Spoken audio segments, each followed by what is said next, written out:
Hey everybody, in this tutorial, I'm going to show you how to make a shirred top. Let's get into this. These are the materials I'll be using. Elastic thread, elastic, polyester thread for the top of the sewing machine, and about 1.5 yards of fabric. The first measurement I'm going to take is the bust. Measure the bust and times it by 1.5. So I have 38 times 1.5 equals 57 inches. I'm going to take that 57 inches and divide it by 2, which is the front width and the back width. And that's going to be 28.5. So the front width of the top will be 28.5 plus 1 inch seam allowance equals 29.5. And the back width of the top will be 28.5 plus 1 inch seam allowance, and that will be 29.5.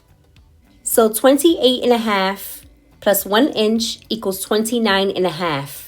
You will need one for the front and one for the back. I'll be using a 1/2 inch elastic, so my seam allowance has to be 1 1/4, which is 5/8 plus 5/8, so there's space for me to sew. Let's say you want to use 1 inch, which is 1/2 plus 1/2, but you have a 1/2 inch elastic. You can't sew a stitch line because there's no space to sew, but you can use a 3/8 elastic, so there's space. You can sew 1/16. So let's say you have a 1/2 inch elastic. Your seam allowance has to be 5/8, so it's not 1 inch. Your seam allowance total will be 1 1/4. Next is the length of the top. So the seam allowance on top will be 1 1/4, which is 5/8 plus 5/8. The top of the waist will be 9.5. That's from here to here. The waist to length of the design will be 2 inches. I chose 2 inches, but you can put whatever you want. It's all up to you. I will stop shirring at the waistline. And for the bottom seam allowance, it will be 1 inch. This is the 1 inch right here. Next is the arm section. There's 2 ways you can shape it. You can put a curve or you can put a straight line. That's up to you how you want to shape it. For this design, I'm going to put a straight line. So for the measurements, I do not start from here and the bottom here. Remember, this is the seam allowance on the top and the seam allowance for the side seam. I start putting the measurements from under the seam allowance, and I measure out, and from here, I go down and put the measurement. So for my measurements, I'm going to measure out 2 inches, and I'm going to go down and mark 2 3/4. After that, I'm going to make a straight line like this. From this line, I'm going to go up and mark my seam allowance.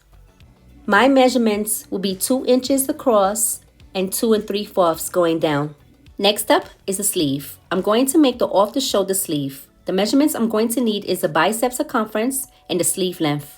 So my dress form's bicep measurement is 12 inches. I'm going to take the 12 inches and multiply by 1.5. It will equal to 18 inches. Or I can multiply by 2, which is 24 inches. I decided to make it 21 inches. So it's 21 plus 1 inch seam allowance, and that will equal to 22 inches. From here to here is 21 inches plus 1 inch seam allowance equals 22 inches. The sleeve length will be 9 inches. 5/8 plus 5/8 will be 1 1/4 seam allowance on the top. And for the bottom seam allowance, it will be 1 inch, 5/8 and 1/4, which is a total of 1 7/8 seam allowance. I'll be putting elastic on the bottom. For the arm section, I'll be putting the same measurement I put for the top, which is 2 inches across and 2 3/4 down. From that line, I'm going to go up and put the seam allowance.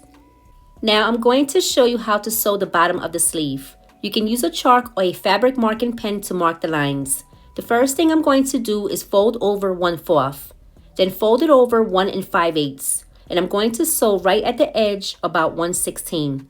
Then after that, I'm going to sew 1 inch from the bottom, and this will be the casing for the elastic to go through. For the elastic, I subtracted the bicep by 2, the elbow by 1.5, but you can subtract it by whatever number you're comfortable with. The elastic for the across front chest and back chest will be subtracted by 1.5. To pull the elastic inside the casing, you can use a drawstring threader or safety pin. I'll be using this. You can also use it for elastic. You put the elastic inside and you lock it in like this. Once it's locked in, you can put it inside the casing. Next is the top. I'm going to start from the bottom. I will mark 1 inch on the edge, and that will be the seam allowance. From that 1 inch, I will mark 2 inches up on both sides, and that will be the waist. And that's where I'm going to stop shirring. After that, I'm going to fold over the seam allowance on the top and bottom. then sew close to the edge about 1/16. Next up, I'm going to show you how to set up the sewing machine with the elastic thread. First, go around the bobbin with the elastic thread. When you go around it, don't pull it too tight. Then take out this piece right here. I'm going to turn this screw until it's tight, but not extremely tight, just close to when it stops turning. This is what's going to make your shirring look good. Do not touch this screw right here, okay guys?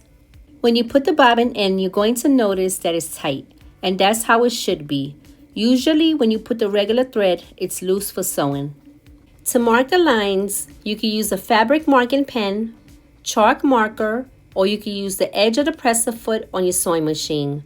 I'm using a pencil for educational purposes only, but don't use a pencil, guys. I marked the lines a 1/2 inch apart from each other, and I stopped shirring at the 2-inch mark lines. After that, I put the elastic inside the casing on top of the front and back. And this is how it looks. These are very simple to make for the spring and summer. I made a couple of them. You can wear them with shorts, skirts, or pants. You can also wear them with a pair of nice heels or sandals. Are you going to make one for yourself? Let me know in the comments. If you learned something from this video, then please give this video a like so it can help other creators. Also, please make sure your notifications is on so whenever I post a video, you will know. If you would like to see more of my shirring videos, then this playlist is for you. Click or tap on the screen right here. Thank you for watching, and I'll see you in the next one. Don't forget to practice, practice, practice. Bye, everybody.